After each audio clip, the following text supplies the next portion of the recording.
Bergen here, taking you on an insider's tour of Jasper National Park.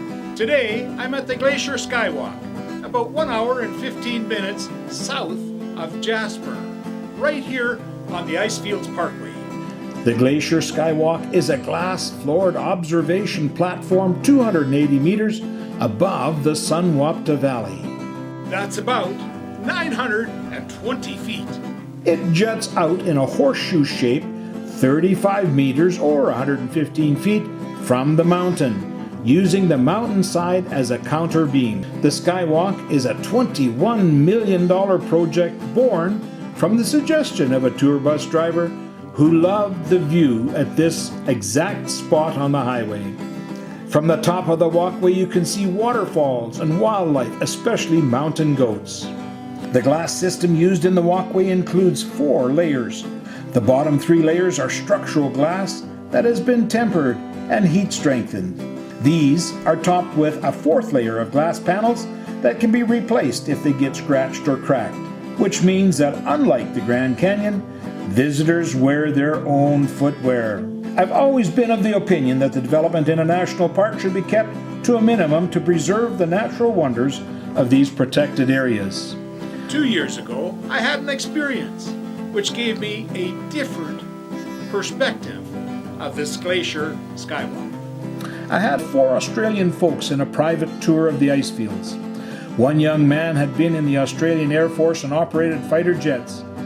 He had been in an accident and was paralyzed from the waist down, but was still able to get around quite well in a wheelchair. This young gentleman only had one thing in mind: to go to the Glacial Skywalk. Nothing else was important as getting to the Skywalk. As we approached the glass, that young man did things that I thought were not possible. Looking out over the canyon to the mountain ridges beyond, he hooped and hollered in pure joy. He twisted his wheelchair around in circles, dropping himself back so the handles were just an inch off the glass, then spinning and twirling with complete abandon. The sounds coming out of him contained no words. It was just pure joy, and tears welled up in my eyes as I watched him.